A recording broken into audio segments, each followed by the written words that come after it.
Hello viewers, welcome to Postgraduate Diploma in Environmental and Occupational Health. Today we are going to discuss about the last, that is MEVE 004, that is the industrial sector. So far we have seen so many industries and their effluents and what type of pollutants they are emitting, and then how they are getting polluted the general environment. So today such industry, that is a petroleum industry, we have to look into, and what type of effluents the petroleum industry can emit. And we know that petroleum is nothing but natural gas as well as oil. So these will comes under the hydrocarbons. So the natural gas as well as oil, these are the important parts of everyday life, especially in modern life. So on these two combinations, these two fossil fuels alone make up 86% of global energy demand. So products that made from these gas and oil are used worldwide, commonly as fuels like diesel fuel or gasoline fuel, or otherwise we can also use as a building blocks for the chemical and petroleum industries. So the hydrocarbon sector especially plays a crucial role in the economic growth of the country, because it is a mandatory, every day we are using these petroleum products. And also it is necessary to have a long term policy for the hydrocarbon sector that definitely will facilitate meeting the future needs of our country. So the hydrocarbon vision, if you will see that by 2025, they have a lot of framework, a big framework that would definitely guide the policies which are relating to the hydrocarbon sector for the next 25 years. So there are so many issues which are related to this energy security as well as the alternate fuels and interchangeability of the technology. These are the crucial to ensure that the mix of energy sources which are used in the economy is optimal and also sustainable use, and the adequate quantities of economically priced clean and green fuels which are made available to the consumers, not only to Indian consumers, it is across the globe. So the current levels of per capita energy consumption, if you will see especially in India, it is extremely low as compared to the rest of the world. That means there is a comparison with the developed countries, the differentials which are even more marked. So that means the per capita consumption of primary energy and hydrocarbons, that reveals that India is amongst the lowest in consumption of hydrocarbon sector in terms of kilograms of oil equivalent. So we will see that what type of processes as well as methods the petroleum industry will use. So for petroleum, in just like any other industry, the petroleum industry, there are so many processes as well as methods like extraction, transportation, processing, and also the refining gas and oils, which are very complicated because the nature of the products. So there is a lot of risk to both the workers as well as the assets. So one common hazard is that the fire or explosion. Obviously, we have seen so many case studies previously, and that will what will happen after explosion or the fire. So there should be a presence of flammable liquids as well as gases. Obviously, toxic chemicals or gases which are encountered during this process, definitely they will present in additional risk of burns as well as the asphyxiation, cancer as well as the system corrosion. So in order to reduce these risks to life, property or the general environment, gas and oil companies are required to follow strict as well as stringent mandatory safety practices. So both fixed as well as the portable gas detection systems, they will definitely work alongside the flame detection systems, are they are very essential in adequately monitoring the environment of any potential hazards. If once hazards are detected, safety gear like respiratory equipment that can be provided to the workers, those who are working in that particular industry, and the nature of industry also we have to keep it in mind to ensure their safety. So if we will look into the refinery process in especially in this petroleum industry, that leads in several different hazardous materials which are being released into the atmosphere.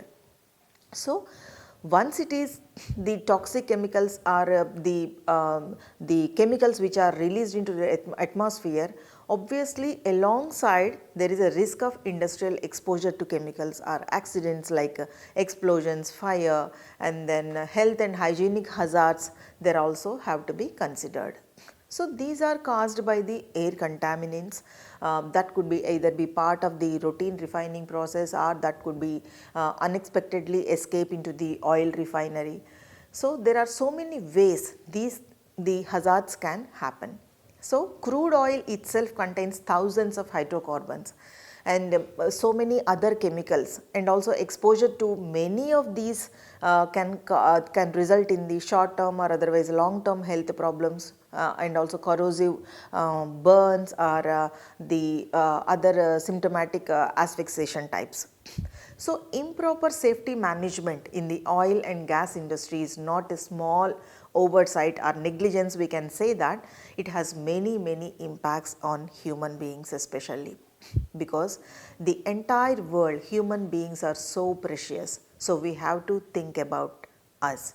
So, this occupation has many potential health as well as safety threats, but with hyper vigilant management and well trained employees, these threats can be mitigated and then we can reduce in any working of the environment. So, in order to mitigate this, it is important to understand and also important to give some instructions to the staff to understand the potential health as well as the safety risks. In addition to that, it is important also for them to know that what processes and occupational safety regulations which are in place to prevent these incidents prior to these going for the work. So, now we will see that what type of occupational hazards, especially in this petroleum industry, that is a oil and gas industry. If we will look into that, so first we will get to know that is a compulsory fire or the explosion. So, if you will feel that it is very surprising that there is a highest hazard gives to the vehicle collisions. So, one of the most dangerous places for these workers, especially in oil and gas, on site or otherwise on road. So, that means almost all the reports that nearly 4 out of 10 workers killed in oil and gas because of the highway vehicle accidents. That means in the transportation. So, all items must be transported to remote that is a fracking sites. Highway vehicles crashes are common and very lethal. So, vehicle accidents are reported to be the top cause of death in the oil as well as gas industry, and also because the drivers are so fatigued. So, because of the long commuting times as well as physically intensive work, that requirements, if they are on site, there are just few of the contributing factors to these traffic stats. And if you will see that what is the second order of the hazard, that is struck by, caught in or caught between. So, what does it mean? So, this industry especially requires the use of some incredible but potentially dangerous large machinery for oil and gas extraction. So, there are every 5 on-site fatalities are direct result of struck by or caught in or caught between incidents. For example, equipments like moving vehicles or equipment and high pressure lines that can cause injuries as well as the fatalities. So, as with all heavy machinery, it is also important that equipment is constantly inspected. That means continuous monitoring is required and employees are properly trained. That means they have to be skilled workers on its use and also wearing the proper protective equipment. If we will look into the other hazards, what we are discussing so far, that is explosions as well as fire. So, in this industry, the workers are exposed to many flammable vapors as well as gases. So, the exposure to hazardous chemicals poses a major risk to on-site employees, as management of either can be very difficult. So, flammable gases like that is a vapors or well gases and hydrogen sulfide that can be released from the wells, trucks, production equipment or surface equipments like tanks and shale shakers that can cause many health risks. And ignition is also most important, that ignition of these items they doesn't require an open flame either. Friction heat or the frictional heat or welding tools or even just hot surfaces are sufficient enough to create a risk of this fire in any of the environment. So that is why if suppose if you will look into the any of the petrol bunks, they are strictly prohibited the lighting, or otherwise they strictly prohibited speaking into the mobiles. So that is why, so we have to be very careful wherever you are there, you have to check the surrounding for the precautionary measures as well as the whatever the they are giving the instructions to follow in that particular area. So wearing a personal protective equipment like respiratory protection, that will definitely help to in decreasing any occupational health hazards. Another hazard if we will see in this particular petroleum industry, that is a falls. That means the equipment used in the oil and gas industry frequently very large or elevated high above the ground. So occasionally these employees must access these platforms in order to maintain the equipment, and sometimes for the use of this equipment fall may happen or otherwise slip. So they may slip. So that is why fall and slip protection is highly required at all times, and employees should always be trained on the proper use of safety measures and protective equipment before any attempting this type of exercise. And the next hazard is the confined spaces. If you will think that confined spaces is also hazard, yes, obviously. Working in confined spaces is a common occurrence in refineries because of the various collection of reactors, tanks, vessels as well as the ducts. They are commonly found in these environments. So historically if we will look into that, the workers' safety as well as how this occupation, they have died because of the necessary precautions were not taken, or they did not use appropriate equipment when entering a confined space. So petroleum hazards in confined spaces normally includes the because of the oxygen deficiency, and also the leakage of hydrogen sulfide, carbon monoxide, hydrogen chloride, sulfur dioxide, nitrogen oxide, ammonia, chlorine, and then hydrogen gaseous substances. So workers in oil and gas industry, they are generally susceptible to agents that leads to various health as well as illness hazards. If we will see the chemical hazards, that is because all chemicals are, especially the chemicals which are used in this industry are emitting from this industry, they are toxic in nature, they are corrosive because so many acids are there and they are carcinogens and asphyxiates, irritants and also the sensitizing substances. If you will see the physical hazards, there is a noise, vibration, radiations, extreme temperatures are there. And if you will see the third category, that is a biological hazards, viruses, parasites, bacteria, and if you will look into the ergonomic hazards, that means the way your body posture. So whether it is a long duration of or using the operating the heavy machinery, or otherwise in a sitting posture, or otherwise manual handling activities, or repetitive motions of or the awkward postures, sometimes it happens. And the psychosocial hazards are also there, that is the overwork and the odd working hours and isolated sites and the violence. So if we will see the chemical hazards, so only few we will discuss over here. That is all these what we have discussed is apart from the what we have discussed in our material, study material. So the diesel particulate matter is also there. We know that particulate matter, how this particulate matter will enter into our lungs directly because of the size of that. Maybe it is a 2.5, less than 2.5 micrometer, or less than 10 micrometer, or less than 1 micrometer we have discussed in air pollution. So diesel engines, what they will do, that the power a variety of machinery vehicles and equipment on the drilling site, especially in this petroleum industry. So, the workers might be exposed to harmful levels of diesel particulate matter during the operation of these machinery or engines. And fatigue is also one of the factor that they might experience fatigue because of the long shifts and also when working with the multiple days in a row continuously. And some hazardous chemicals during work process also, in especially in that hydraulic fracturing, that might be exposed to hazardous byproducts of oil as well as gas drilling.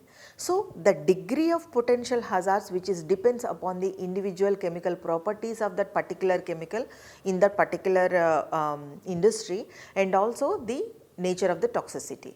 But possible hazards like chemical burns from caustic substances and also inhalation of toxic vapors. So, all employees with hazardous chemicals, those who are dealing with these in their workplaces, must have labels, and safety data sheets are more important for their exposed workers and train them to handle the chemicals appropriately. We will see some of the chemicals and then how they will pose the threat. So, hydrogen sulfide. So, all oil as well as gas wells that can release the hydrogen sulfide, and exposure to this hydrogen sulfide is very very dangerous. So, the three best practices to help and prevent injury and death are active monitoring for hydrogen sulfide gas, good planning and training programs for the workers. If we will say the naturally occurring radioactive material, that is NOM, that might be released from the oil and gas formations during that process. So, workers are at high risk to exposure to this norm, because those who have handled pipes and equipments that might have been contaminated with the norm. So, sludge, drilling mud and also pipe scales, for example, to discuss about. Sometimes they contain elevated levels of norms, so that the radioactive materials might be moved from site to site as equipment as well as the materials are reused. So, disposal, reuse and recycling of norm might cause workers exposure. And storage tanks and also reserve pits, which are just a few of the constricting areas, the people, those who are working in the oil and gas industry, are sometimes required to enter. So, these spaces are often associated with many safety hazards like asphyxiation, hazardous chemical exposure and flammable vapors and gases that can cause many health risks. So, before entering into that particular areas, staff should be ensure they are taking appropriate protocols as well as access the work environment properly or not before entering into that. So, that means they have to take proper permission if required and getting written consent also to avoid certain precautions, to avoid any type of adverse effect. So, consistent training and inspections, reporting, supervision and hazard communication is also required to keep our oil and gas workers safe. So, we have seen that hydrogen sulfide, it is a toxic gaseous substances normally found in oil and natural gas deposits, some mineral rocks. So, these workers, those who are working in this sector, they can find H2S in oil and natural gas wells, refineries and pipelines that carry unrefined petroleum. So, hydrogen sulfide is a really toxic gas without color and also rotten egg smell. So, we can identify, we can recognize the hydrogen sulfide with this rotten egg smell. So, this gas can irritate lungs, throat, nose, eyes and also high levels it is a poisoning that can quick as well as fatal with little warning. So, we have to be very careful about this type of gaseous substances. If suppose a worker is not wearing protective equipment, that may quickly pass out. So, the body may tremble and death may obviously the consequences without seconds or the minutes due to the breathing failure. So if first aid is given immediately, if we will recognize and then immediately if we will go for the first aid, at least somebody can be revived and it is possible to save that particular person.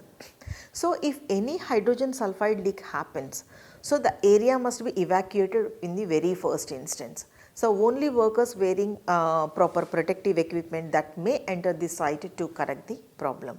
So employers must develop and carry out the effective plans of evacuation and rescue operations, like training for workers as well as the supervisors. And the second type is drilling fluids. During drilling process, a high volume of drilling fluid is flown through the well and also into the systems which are open, partially enclosed or completely enclosed at elevated temperatures. So when those fluids are coming out or the emit, because they are during the part of recirculation process, the workers may suffer significant exposure and also the subsequent health effects. So these maybe the health effects like dizziness, drowsiness, headaches, and then nausea, so commonly associated with the hydrocarbon exposure, and dermatitis and sensitization due to the repeated skin contact with the drilling fluids. So in addition to that, exposure to oil mist that can induce irritation and inflammation of the respiratory system. So some are mildly refined base oils may be there, they also related to the cancer because two aromatic compounds in oil mist are present. So workers, those who are spending a considerable portion of their shifts in these areas may be exposed really significantly to hydrocarbons and oil mist. And like drilling floors and mud pits or otherwise tanks in which treated drilling fluids which are retained, some residual fluids are also there. So we have to be checked that before pumping to the drilling hole. And shale shakers in which drill cuttings and which are shaken from drilling fluids that return from the drilling hole. And also the chemical mixing stations or rooms. So the drilling fluids that should involve engineering controls and safety work procedures, and also the use of personal protective equipment is must. So individual additives are typically used in multiple stages of the drilling process, like most hydraulic fracturing additives which are used in drilling fluids are muds, or we can observe that. The two rare exceptions are the bentonite as well as the barium sulfate. So these two are used almost exclusively in drilling muds, and also the Packer slurries and hemicellulase enzyme, that they are used solely in the post fracturing fluids. Some other additive chemicals are also there, like ammonia, methanol, ethanol, 2-propanol, 1-butanol, and thioglycolic acid and acetophenone, sodium perborate, tetrahydrate, and also the diammonium peroxide disulfate and hydrochloric acid. They are moderately or acutely toxic to the humans or aquatic organisms, and definitely if suppose if they will encountered in the concentrated forms. But they are used by the natural gas industry because they end up greatly diluted compounds, so they impose relatively modest hazards, we can think about it. The most significant issues with these chemicals that would be anticipated from the storage sites, that is also biggest problem for this industry. So the trucking accidents, as well as they are being transported to remote well sites via rural roads and also well sites.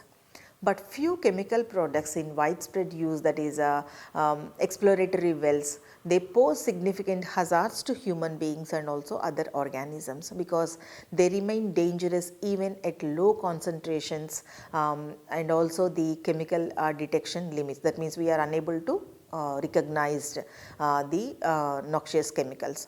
So some examples we can say that is a biocides and glutaraldehyde and 2,2-dibromo-3-nitryl propionamide, and also the 2,2-dibromo-acetonitrile, and these the corrosion inhibits propargyl alcohol, the surfactant like 2-butoxyethanol, and lubricants containing heavy naphtha.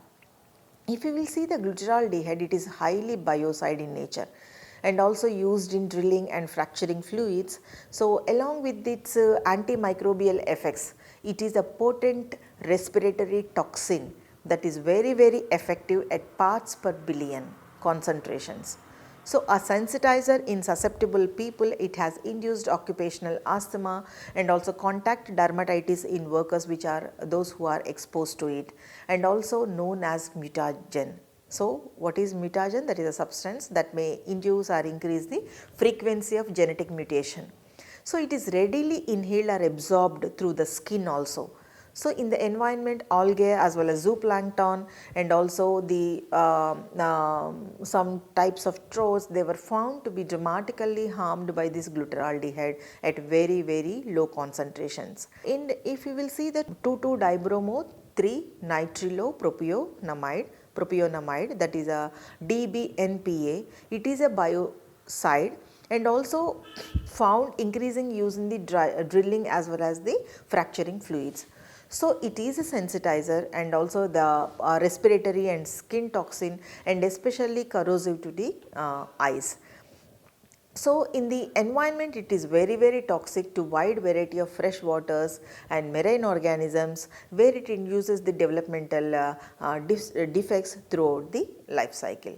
In particularly, it is very lethal to water fleas also. And another chemical, that is a 2-butoxyethanol, it is also known as ethylene glycol monobutyl ether.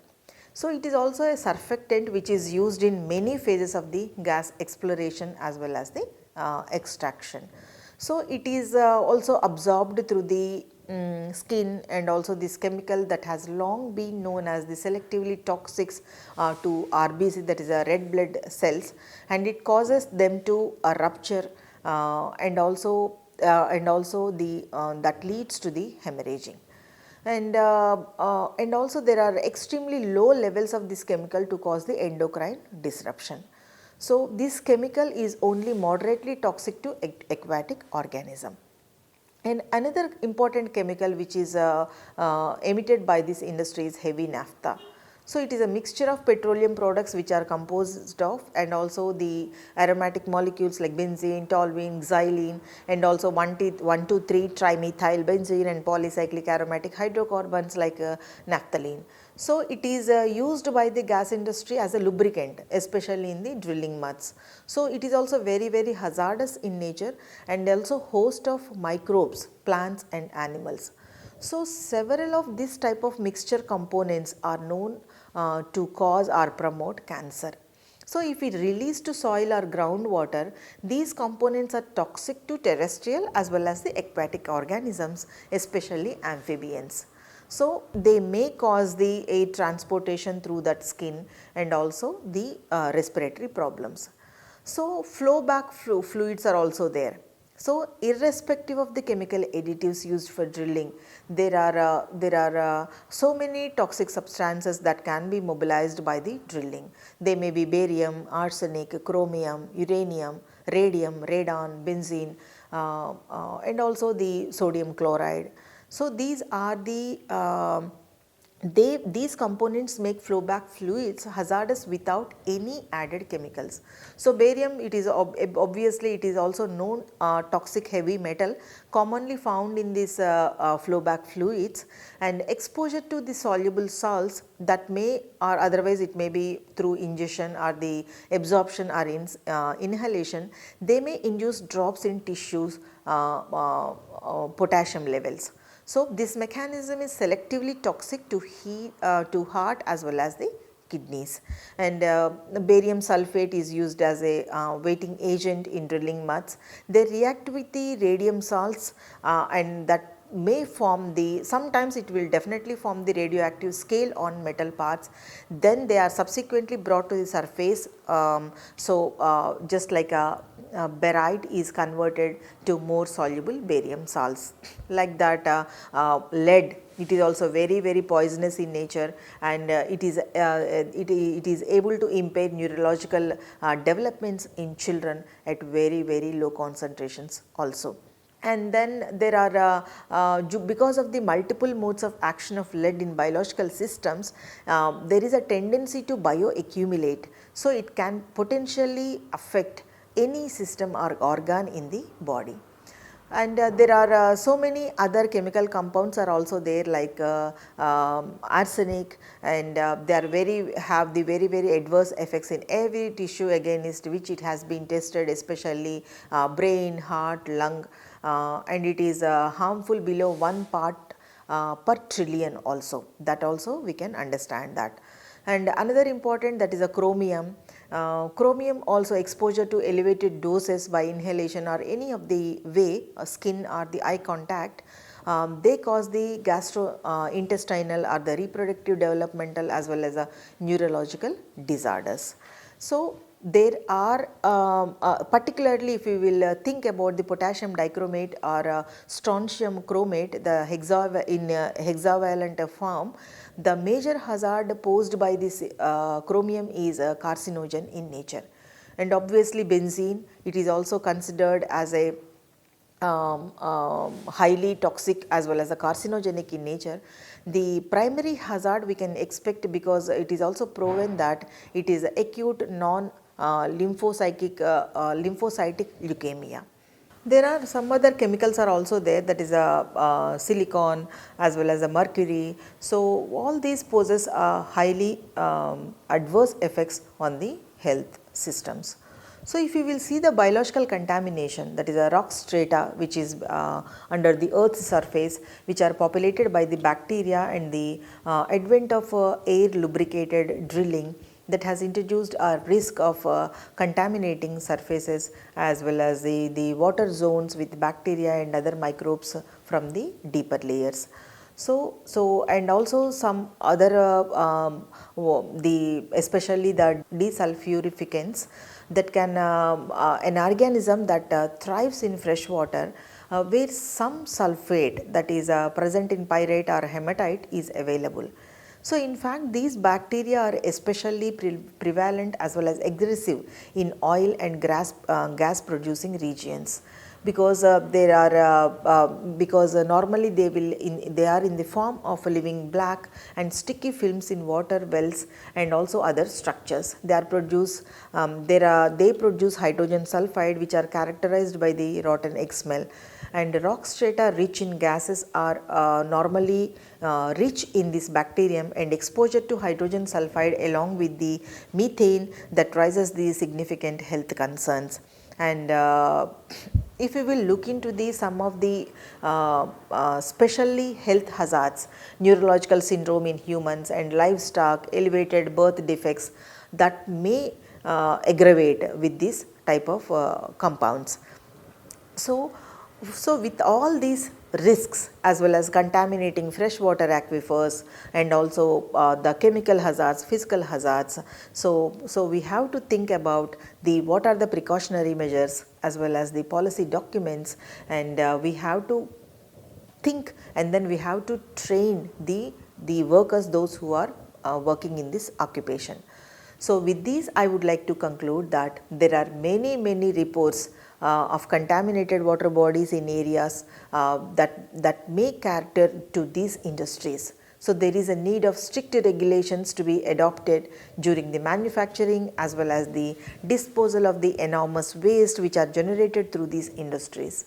So these industries we can say that adopting green chemistry principles as a solution to these problems that may eliminate or minimize such environmental hazards in the years to come. Thank you.